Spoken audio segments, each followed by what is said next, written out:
몇 해 전에 있었던 일입니다.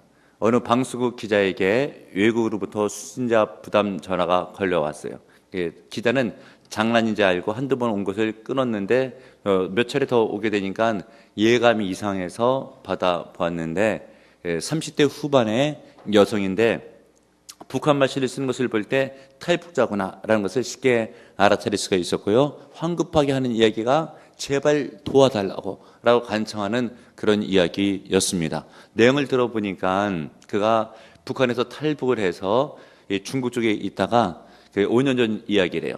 공안에게 붙잡혀가지고 다시 북한으로 송환이 됐습니다. 그러다 북한에서 2년 정도 더 살고 있다가 다시 재탈북을 해가지고 신망독에서 조선족 남자를 만나서 동거를 하고 있었어요. 그러니까 2년 정도 동거하면서 어느 정도 돈을 모으게 됐는데 그 조선족 남자가 하루아침에 돈을 가지고 도망을 간 거예요.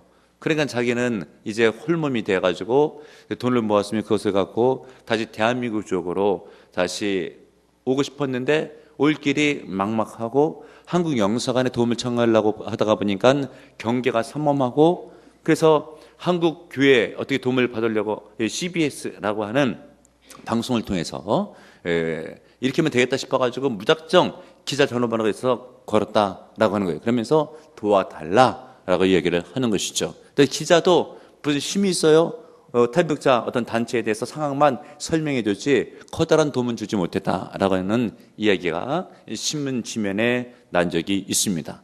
이렇게 우리 주변에 있어서는 탈북자를 비롯해서 정말 도움의 손길들이 많이 필요한데 정작 필요한 곳에 누군가가 좀 관심을 갖고 만나주고 길을 열으면 좋겠는데 외면하고 있는 것이 사회적인 현상이 너무나 많이 있는 것이 우리의 현실이라고 하는 것이죠. 그런데 여러분 오늘 성경 본문을 보게 되면 유상상에 나오는데 뭐 탈북자 이런 대상이 아니에요. 이 아기 예수님 온 왕의 왕이 되신 만주의 주가 되신 예수님께서 이 모든 것을 창조하신 이 땅의 주인이 되신 그분께서 직접 자기 땅에 왔으나 예수님을 영접하지 아니었다라고 성경 기록하고 있습니다. 복음서 말씀 특별히 요한복음 1장 11절에 보게 되면 자기 땅에 오매 자기 땅이죠. 예수님께서 창조하셨으니까 자기 땅에 오매 자기 백성이 영접지 아니하였더라. 여러분 성탄의 절기에 우리를 구원하러 오신 아기 예수님 여러분들이 이미 예수님이 이 땅에 오셨지만 성탄의 절기에 그 예수님을 향해서 감사하는 심령으로 그리고 은혜를 삼하는 심령으로 찬망과 믿음으로 영광을 돌리시는 은혜가 있기를 바랍니다. 오늘 성경 본문을 보게 되면 많은 사람들이 예수님을 거부하고 있어요. 참 안타까운 일이에요. 그러나 동방에서 온 박사들은 예수님을 만나고 예배하러 멀리서부터 예루살렘을 거쳐 베들레헴까지 오게 되었습니다. 이들은 천문학자였어요. 요즘으로 보게 되면 천문학 박사님들이 되는 것이죠. 그런데 그 별을 보고 왜 예루살렘 그리고 베들레헴까지 오게 되었는가 라고 하게 됐었을 때 이것은 왕이 나타날 징조라는 것을 알고 있었죠. 그들은 성경을 알고 있는 듯해요. 민수기 24장 17절에 한 별이 야곱에게서 나온다라고 했던 말씀인데 아니 그들이 저 멀리 페르시아 지역에 살고 있는데 어떻게 해서 유대 나라에 있는 성경에 있는 구약을 잘 알고 있을까? 학자들은 그래요. 과거 이스라엘 백성들이 바벨론 포로 시절 가운데 그때 포로기 때 전쟁으로 인해서 이 지역 저 지역 흩어졌던 사람들 가운데 그런 조상들이 이제 페르시아 지역에 또 살고 있었고 그러면서 그들의 영향으로 성경이 전달되게 됐을 때에 동방에 있는 박사들도 그 영향을 받아 성경에 있는 내용을 알았을 것이다 라고 하고 있죠. 그러니까 그 성경을 어느 정도 알고 있는 동방에 있는 박사들이 하늘에 나타난 왕별의 징조 이것은 유대 왕이 나신다고 했던 그 징조의 말씀이 이루어지는 것이다 라고 하면서 별을 따라가지고 이제 유대까지 오게 된 것입니다.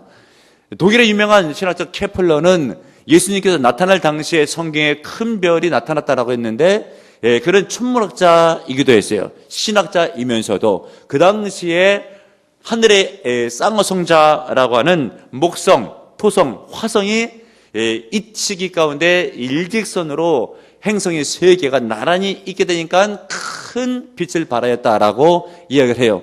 과학적으로 물론 그럴 수가 있고 그렇게 혹 아니 된다 할지라도 우리는 성경의 기록이 진실임을 믿습니다. 우리 아기 예수님 태어나실 때 성경의 말씀대로 큰 별이 나타났고 그 별을 따라서 동방에 있는 박사들이 아기 예수님을 경배하러 온 거예요. 그러나 정작 유대 민족에서 예수 그리스도를 주로 영접해야 될 유대 백성들은 실질적으로 그지를 못했습니다. 특별히 오늘 성경 본문에 나타난 헤롯 그리고 예루살렘 시민들 어떤 반응을 보이게 되었는가? 2절과 3절을 보세요. 유대인의 왕으로 나신 이가 어디 계시냐? 우리가 동방에서 그의 별을 보고 그에게 경배하러 왔노라 하니 헤롯과 온 예루살렘이 듣고 소동한지라. 여러분, 이 소동했다라고 하는 것은 난리 법석을 피웠더라 이런 의미예요. 술렁거렸더라. 여러분, 왜 헤롯이 이 동방에 있는 박사들이 아기 예수님 경배하러 왔을 때 술렁거리면서 난리 법석을 떨게 되었는가? 왜 그렇겠습니까? 여러분, 이 동방에 있는 박사들은 왕을 경배하러 온다고 하는 마음으로 그렇게 이야기하고 왔거든요. 근데 헤롯이 생각하게 됐을 때는 유대 땅의 왕은 자기인데 새로운 왕이 다시 나타난다라고 되니까 그래서는 안 되겠다라고 하는 마음 가운데 왕권의 위협을 느끼고 큰일 났다라고 하면서 난리법석을 떠는 거예요. 그럼 왜 예루살렘 백성들은 그렇게 소란스럽게 난리법석을 떨게 되었을까? 여러분, 헤롯 때문에 그런 것입니다. 헤롯 왕이 워낙 난폭한 왕이었어요. 어느 정도로 난폭하게 되었는가? 자기 아내를 죽여요. 자기 장모를 죽입니다. 그리고 자기 왕권을 위협한다고 의심을 갖고 장남을 죽여요. 그 밑에 두 아들을 더 죽입니다. 어찌 보면 정신 나간 사람 같기도 하고 포악한 사람 같기도 하고 그러면서 이런 왕 밑에서 백성들이 존재하고 있으니까 헤롯을 생각할 때 이가 갈리는 거예요. 그런데 다른 왕이 하나 더 나왔다라고 하니까 이제 참 큰일 났다라고 하면서 소동을 벌이고 있는 것이죠. 그런데 여러분, 말씀드린 것처럼 유대를 통치하고 있는 헤롯 왕이 있는 이 시기 가운데 헤롯은 유대를 통치하고 있는 왕이지만 우리 하나님께서는 이 모든 것을 만드신 온 천하를 다스리는 왕으로 이 땅에 오신 거예요. 이렇게 두 왕이 존재하고 있을 바로 그때 헤롯이 수작을 부리죠. 무엇이겠습니까? 새롭게 등장하는 왕을 제거하겠다라고 하는 마음을 먹습니다. 그래서 동방 박사들이 올 때를 즈음해 가지고 헤롯이 서기관들을 부르죠. 성경을 연구하고 기록하는 서기관들을 불러서 이 성경에 볼 때에 이 아기 예수님, 그리스도가 어디서 태어나겠는가라고 됐을 때 서기관들이 베들레헴에서 나겠다고 가르쳐 줍니다. 그때 동방에 있는 박사들에게 물어요. 너희들이 베들레헴에서 왕을 만나거든 나한테 꼭 말을 해다오 라고 이야기를 하죠. 여러분 7절과 8절을 보세요. 이에 헤롯이 가만히 박사들을 불러 별이 나타난 때를 자세히 묻고 베들레헴으로 보내며 이르되 가서 아기에 대하여 자세히 알아보고 찾거든 내게 구하여 나도 가서 그에게 경배하게 하라. 실은 이 경배하려고 마음이 있는 게 아니죠. 나중에 그 사실을 파악해서 왕을 제거하고자 새롭게 등장하는 왕을 제거하고자 하는 수작을 부리고 있는 겁니다. 그런데 결국 그런 음모들이 어떻게 자행되고 있는가? 16절을 보세요. 이에 헤롯이 박사들에게 수군주를 알고 심히 노하여 박사들이 갈 때 다른 길로 갔거든요. 하나님의 계시를 받고 그 헤롯이 수군주를 깨달은 거예요. 깨닫고 노하여 사람을 보내어 베들레헴과 그 모든 지경 안에 있는 산의 아이들을 박사들에게 자세히 알아본 그때를 기준하여 2살부터 그 아래로 다 죽이니. 정말 끔찍한 일이 발생했어요. 베들레헴 지역과 그 인근에 있는 때를 동방의 박사들이 방문했던 그때를 기준으로 해가지고 예를 들면 2살 밑에 있는 어린아이들을 다 죽여요. 이때 서약자들은 1만 2천 명의 아이들이 죽었다라고 기록을 하고 있어요. 집집마다 큰 초상이 일어난 거예요. 예수님을 죽이기 위해서 예수님을 놓칠까 봐서 아이들을 다 죽이는 거예요. 그러다 보면 예수님도 죽일 수 있으니까. 근데 우리 예수님께서는 하나님의 사명이 있고 또 하나님의 포하심이 있으니까 이때 죽임을 당하지를 않죠. 근데 여기서 우리가 깨달아야 될 것이 있습니다. 무엇인가? 왜 예수님이 우리를 구원하시러 이 땅에 왔는데 사람들은 왜 예수님을 거부하냐라고 하는 것이. 근데 성경에 있는 이들만 거부하는가를 보게 됐었을 때 꼭 그렇지가 않아요. 오늘날 이 시대 상을 봐도 예수님에게 반겨 맞는 것은 흔치가 않고요. 심지어 교회 다니고 있는 성도들 가운데서도 아기가 탄생하신 예수 그리스도를 반겨 맞아야 할 성탄 가운데 그렇지 못하는 경우가 종종 있습니다. 여러분, 이런 성도를 일컬어서 명목상의 교인이다. 이름만 예수 믿는 사람이다 라고 하는 것이죠. 조금이라도 기분이 나쁜 일이 있거나 조금이라도 감정이 상하면 예배는 무슨 예배, 조금이라도 내 생활에 피곤한 마음이 들면은 교회는 무슨 교회 라고 하면서 멀리하죠. 이것은 예수님을 거부하는 것이 아니고 무엇이겠습니까, 여러분? 이런 현상들이 목회하자면 의외로 많이 발생하고 있습니다. 이런 의미에서 여러분들은 성탄의 절기 가운데 나는 제대로 신앙생활하고 있는가? 만왕의 왕이신 예수님을 잘 맞이하는 예배를 드리고 있는가? 나는 하나님께 대해서 사모하는 심령으로 나아가고 있는가? 그래서 점검하시는 여러분들 되시길 바랍니다. 헤롯과 예루살렘 시민들뿐만이 아니에요. 대제사장들과 서기관들도 예수님을 거부하기 마찬가지입니다. 말씀드린 것처럼 헤롯 왕이 서기관들을 데려다 물어봤죠. 그리스도가 어디서 나겠는가? 베들레헴입니다 라고 하면서 미가서 5장 2절을 제시를 하죠. 그런데 이 서기관들은 예수님이 어디서 올지를 알고 있었어요. 그런데 알고만 있었지 경배는 안 합니다. 저 동방에 있는 박사들은 경배하러 왔어요. 그런데 더 잘 알고 있는 성경에 대해서 해박한 서기관들, 리치도 알아요. 베들레헴이라고. 그리고 남한테 가르쳐도 돼요. 그곳에 난 안다고. 그러나 그곳에 가지를 않아요. 경배를 하지를 않습니다. 머리는 알고 있는데 발걸음은 옮기지를 않는다라고 하는 것이죠. 오늘날 이것이 문제예요. 행함이 없는 믿음. 머리를 알고 있는데 몸이 가지를 않아요. 마음이 따라가질 않습니다, 여러분. 신앙생활 할 때 여러분, 머리를 알고 있으면 몸으로 마음으로 주 앞에 영광 돌리시는 은혜가 있기를 바랍니다. 그러면 여러분 기도하셔야 돼요. 주여, 아는 대로 행하게 하소서. 말씀대로 순종하게 하소서. 오늘 동방에 있는 박사들처럼 그런 믿음을 가져야 됩니다.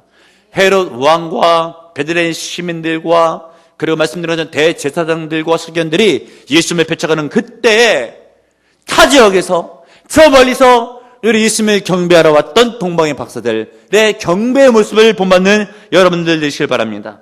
1절을 보세요. 헤롯 왕 때에 예수께서 유대 베들레헴에 나심에 동방으로부터 박사들이 예루살렘에 이르러 말하되, 동방으로부터, 동방은 페르시아, 요즘의 이란 지역을 의미합니다. 그런데 이 페르시아 지역의 교통수단, 과거의 수단으로 유대 땅에 오기 위해서는 3달에서 4달이 걸린대요. 교통수단이 과거에 좋지가 않으니까 낙타 타고 막 그러면서 오겠죠. 그리고 여러분 먹거리를 갖고 다녀야 되겠잖아요. 3달, 4달 동안 생활을 해야 되니까 뭐 물 같은 거 중요한 먹거리 좀 챙기고, 또 예수님 드리기 위해서 보물들 준비해 갖고 왔잖아요. 그렇게 보물들을 준비해서 3달, 4달 여행을 하게 되면 강도 만날 위험이 높고 중간에 어떤 해를 받을 만한 위험이 높습니다. 그러면 이들은 목숨을 걸고 온 거예요. 왜요? 아기 예수님을 경배하기 위하여. 이 믿음을 본받는 여러분들 되시길 바랍니다. 3, 4달 동안 아무것도 안 해요. 오로지 한 가지, 아기 예수님을 만나고 경배하겠다라고 하는 것이에요. 근데 우리들은 어때요? 어떨 때는 성탄절 당일날도 생업에 바쁘면 예배하기 힘들어요. 동방 박사들은 유대 땅도 아닌데도 불구하고 이런 지역에서 3, 4달 시간 내면서 하나님께 영광을 돌리는데, 나는 3, 4달이 아니라 3일, 4일도 주 앞에 드리를 싫어하고 꺼려하면 예수님을 제대로 경배하고 있는 마음과 믿음인가? 라고 하는 것을 여러분들 돌아보시는 은혜가 있기를 바랍니다. 동방의 박사들이 왜 3, 4달 동안 몽골에서 왔대요? 2절에 보니까 경배하기 위하여.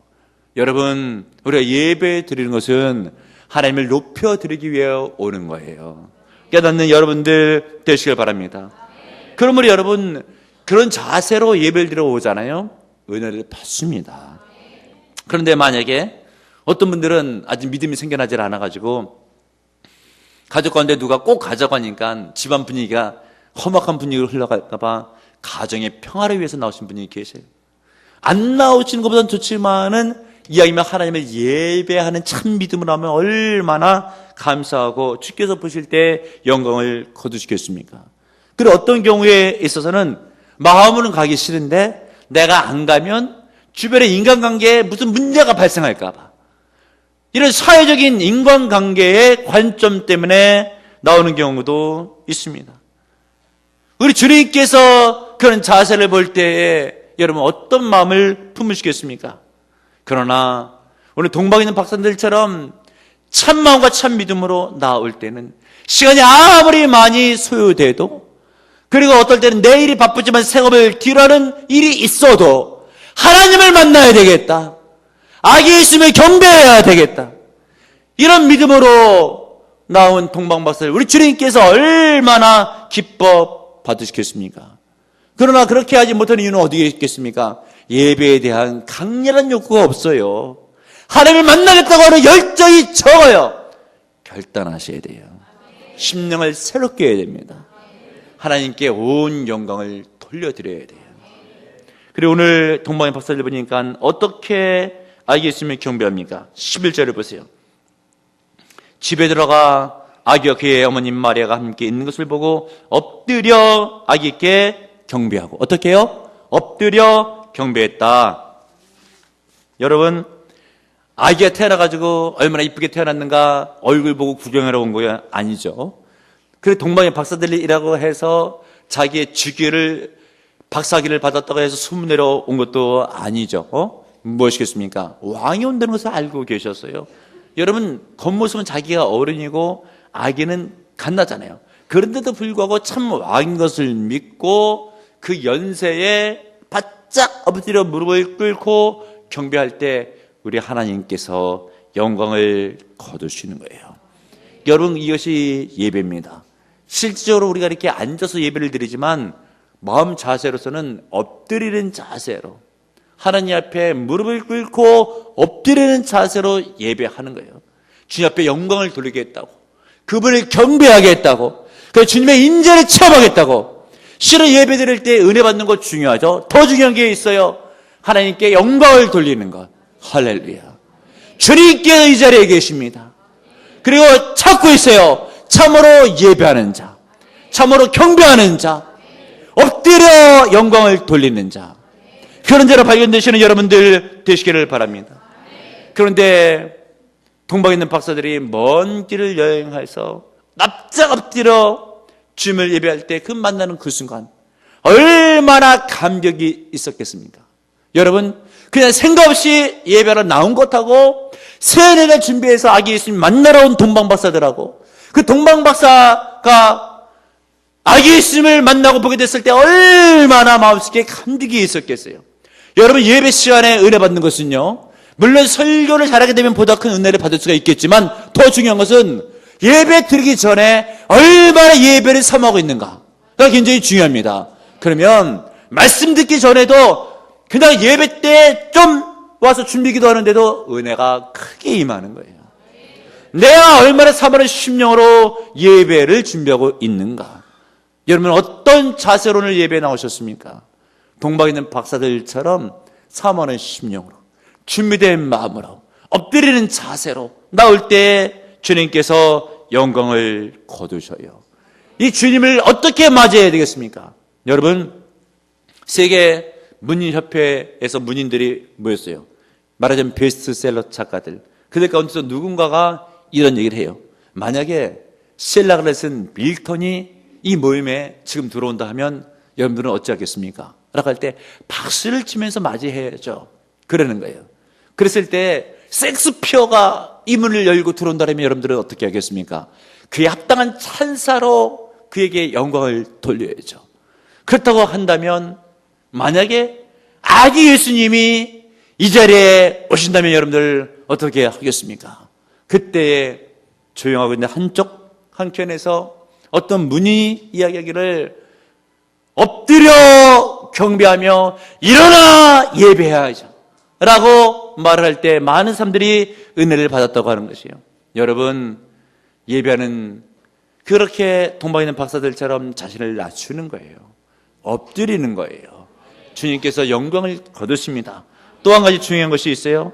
오늘 성경 본문에 등장한 경배자 동방박사들의 참된 경배는 무엇인가? 11절 하반절에 보세요. 악있게 경배하고 부배합을 열어 황금과 유황과 몰약을 예물로 드리니라. 이 세 가지는 다 영적인 의미가 있습니다. 황금은 왕권을 의미하고요, 유황은 신성을 의미하고, 몰약은 인성을 의미해요. 근데 여러분, 황금은 동서고금을 막론하고 지금 현재까지 보석 중에 보석이고 보물 중에 보물입니다. 유향은 제사 드릴 때 쓰는 그런 재료예요. 그 당시로서는 굉장히 값이 나가고 구하기 힘든 재료입니다. 몰약은 말하자면 요즘에 방부제, 마취제 그런 건데, 과거에 의학이 발달하지 않았을 때 이 재료도 상당히 값비싼 것입니다. 이 세 가지의 공통점은 당시로서는 구하기 힘든 굉장히 비싼 기증품이었다라고 하는 것이죠. 그러니까 동방에 있는 박사들이 아기 예수님을 경배할 때에 가장 최고의 예물을 준비해서 그 예물로 하나님께 영광을 돌리려고 가지고 왔더라라고 하는 것이죠. 그런 마음 자세로 아기 예수님을 만날 때에, 그 예물을 올려드릴 때에 여러분, 동방에 있는 박사들의 심령이 얼마나 감격적이고 얼마나 뜨겁고 눈에서 눈물이 나겠습니까? 말씀드린 것처럼 여러분, 예배 드릴 때 예배 각 구성 요소들이 은혜되게 잘 준비되고 설교 더 은혜스럽게 이렇게 선포되면 은혜가 좀 더 되겠죠. 그러나 우리가 미리금 준비된 예배로 시간을 할애하고 준비된 마음으로 영광을 돌릴 때, 더불어서 예를 들면 제가 목회를 하다 보니까 예배 드릴 때 예배 초기 가운데 어떤 경우에서는요, 예배 시작도 안 했는데 완전히 은혜를 받으시고 눈물이 핑 돌고 때는 흐느껴 울면서 감격해 하는 성도가 있어요. 그런 성도를 보게 되면 정말 하나님 앞에 무엇을 드릴까 해서 나중에 알고 보니까 정성껏 준비한 일생일대 최고의 예물을 한번 드려 보려고 마음먹고 참석한 그 예배. 그러니까 다른 날의 예배하고는 다르더라고요. 자세가 사뭇 다르더라고요. 볼 때 마음이 뜨거운 것 같고 눈에 눈물이 나고 예배 드리기 전에 벌써 은혜를 다 받았어요. 무엇 때문에? 최고의 예물로 주 앞에 영광 돌리고 준비해서 올 그때에 그 10년 가운데 은혜가 넘쳐 흐르는 거예요. 오늘 동방에 있는 박사들 세네 달 준비해서, 그리고 최고의 예물로 준비해서 그렇게 만나고 싶은 아기 예수님 찾고 찾다가 베들레헴에서 새벽 여행이 그것도 밤새우다가 만났어요. 보배합을 열어 황금과 유황과 몰약을 드릴 때에, 이때 우리 주님께서는 영광을 거두시겠지만 동방에 있는 박사들 심령이 얼마나 뜨거웠겠습니까? 일생일 때 얼마나 큰 감격이 있었겠어요? 눈에는 감격의 눈물이 흘러나겠죠. 일생일 때 이 사건은 정말 잊지 못하는 사건으로 남았을 겁니다. 여러분, 참된 예배, 하나님께 영광을 거두시는 예배, 나에게 은혜가 넘치는 예배는 정말 잊지 못하는 예배로 남을 수가 있는 거예요. 이번 성탄의 절기, 여러분 동방 박사들처럼 참 경배자가 되어 보세요. 자신을 낮추고 예배를 준비하고 최후의 예물을 드릴 때 예배 드리기 전부터 은혜가 넘쳐요. 예배 시간에는 감격이 더해요. 말씀에는 아멘이 절로 나오고요. 주님의 임재를 느끼며 성령 충만을 받습니다.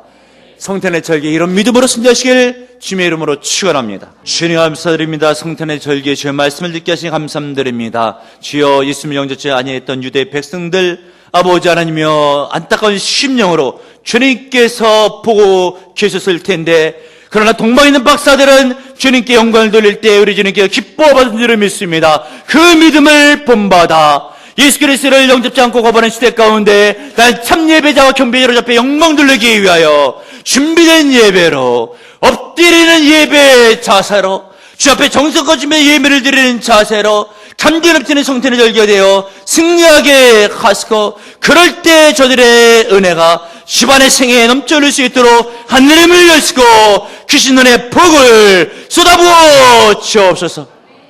예수의 이름으로 기도합나이다. 아멘.